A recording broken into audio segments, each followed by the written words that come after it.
Hey everyone, it is Ian and Kimberly Rhodes, excited to bring to you our limited series called Impact. We are so fortunate to be able to speak to some really incredible people locally here in Los Angeles and throughout the nation, different thought leaders, all with different professions. Yeah, and we're asking them those tough questions during COVID-19, just what is challenging them? How are those challenges having them step up in their businesses and personal lives to pivot for success and give you tips and tricks? We hope you enjoy today's interview. Okay, thanks for joining us. We're excited, especially today, because we've had some personal experience volunteering, but we've got Jennifer Hark Dietz, who is the Executive Director of PATH, People Assisting the Homeless. And Jennifer, we're gonna hand it over to you so you can kind of introduce yourself, kind of give what PATH is about, both in California and locally, and how your guys' response is to homelessness, especially during COVID-19. Sure. Well, thank you so much for giving us this opportunity to share our work. PATH is a statewide nonprofit homeless service provider and housing developer, really working throughout California to help end homelessness within communities for individuals and families. And we've been doing this for 37 years. So, we have always known what the solution is to end homelessness, and that's homes, affordable and supportive rental homes. So we're continuing on that pipeline, but COVID has upended everyday life for all of us. And as an essential service, we knew that we had to be able to provide guidelines immediately for our staff so that they could continue to provide that critical work for those folks who are experiencing homelessness on the street. So excited to share a little bit more about what we've been doing.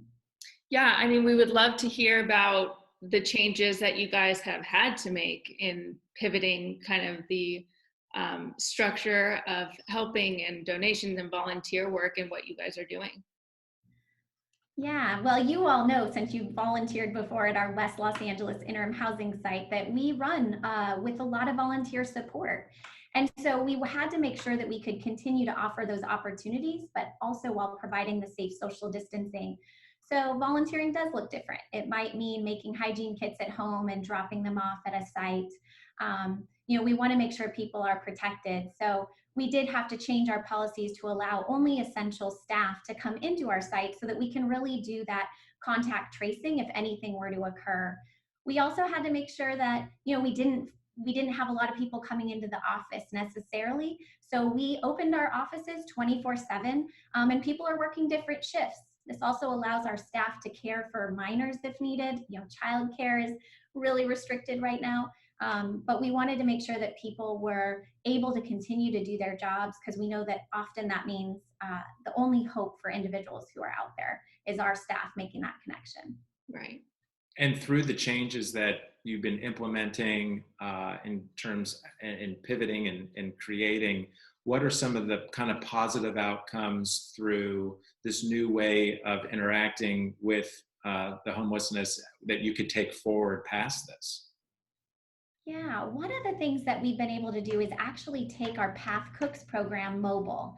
So statewide and here in Los Angeles, we're actually delivering food 7 days a week, because food scarcity is still one of the #1 challenges for people directly on the streets, as well as people who are in supportive housing who may be self-isolating and quarantining for safety due to the high-risk nature of their health. So that's been one thing that I think is an innovative approach that we will continue to provide. The other thing that's been really interesting is, we've had to all get virtual. And so, making sure we're staying connected with our supporters. We started live virtual from the front lines meetings where people can join and hear what we're doing. And I think that's been something that we've seen a really positive response to, that we want to continue, especially as we wait to see what this safer at home order might look like. The other thing I'll share is, in Los Angeles alone, we've opened 4 new sites just in response to the COVID-19 solution. So these are interim housing sites. We've opened them within the last 5 weeks. We're actually opening a new one today. And these are providing hundreds of beds for people to get off the street who are vulnerable for COVID-19. And we have 2 sites for people who are symptomatic. So, we know that we need people to get inside, and we're really hoping that this rapid response we've been able to do during COVID-19 continues forward, because we don't want to see people languishing on the streets. Where are these locations at? Yeah, throughout Los Angeles, we have one that's opening we have one in Rosemead, one in Lawndale, one downtown, and one in Bell Garden. So kind of all throughout Los Angeles County. Very spread out. Wow. And were those structures that could be easily transitioned, or those things that took a lot of time and energy, money to bring to the table? Yeah, I think it's interesting because since we're an affordable housing builder as well, so we know that takes years to get projects through the pipeline, but these actually popped up really quickly. And we've seen with the emergency declaration that there's a lot that cities and counties can be doing. And Los Angeles City and County have been extremely responsive to this homeless crisis throughout COVID-19, and have been able to partner quickly and then bring a service provider in to provide those wraparound services. So as you can imagine, there's not a lot of travel happening. So there's open motels that we can use immediately to safely house people. That's great. That is great. And if, for people watching this, and even like ourselves, to ask ourselves, what are things that we could do just from the safety of our home, but also what could we do with being young and healthy? And, what are just some simple things that we could do to help Path now versus just in the future alone? Sure. So we actually started a campaign that's called "We're Not Home Until They're Home," because we know our staff are directly out on the front lines and coming to work every day.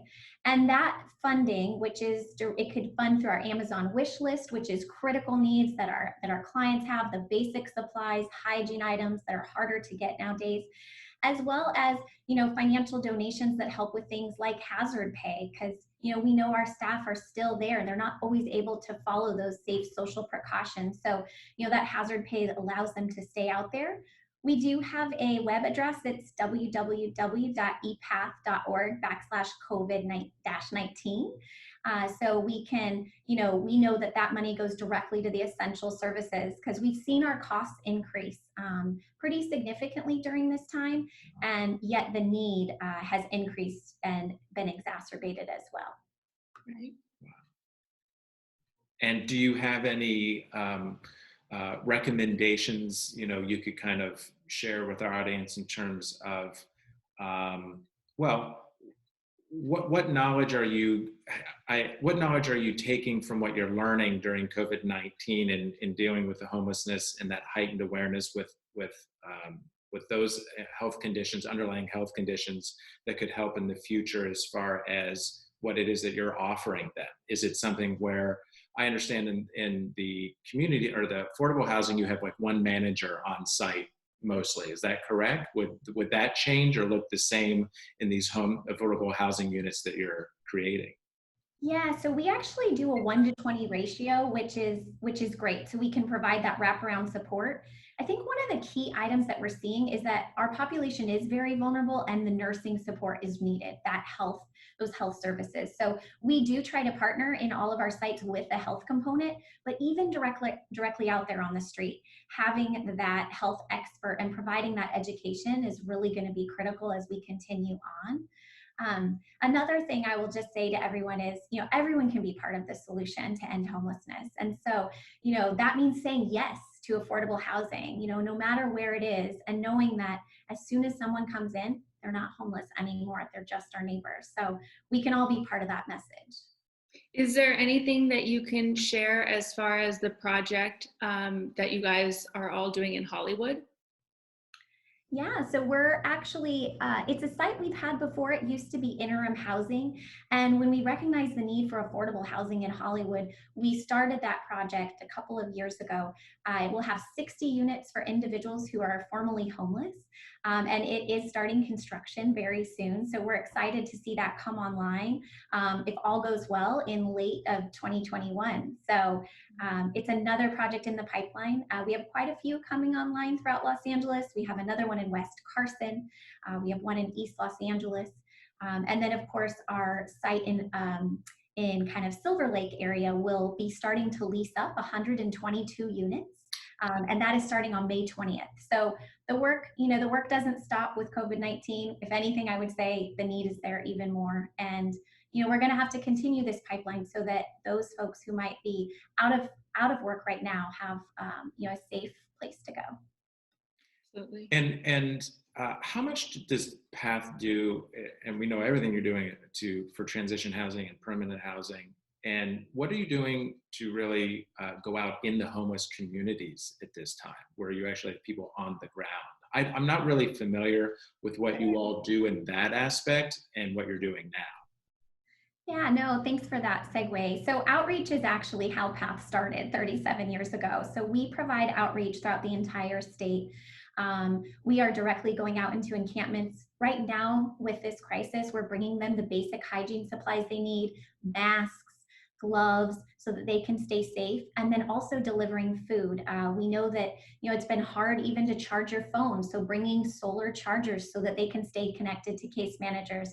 So I actually have a little picture here of our campaign, but they're still out there on the front lines, and really, things like that they might have relied on before, like libraries are closed, and things like our thrift stores are closed. So our staff are actually getting things and then going out and kind of doing these deliveries while they're also trying to get them into permanent housing. That's great. Wow. You guys are working probably double and triple time right now, it sounds like. Well, I certainly appreciate you sharing.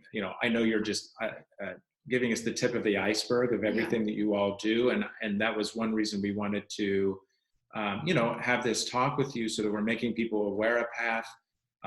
We want to make sure that we've got the right links for you, so people can sign up, volunteer, help now and in the future in any way possible.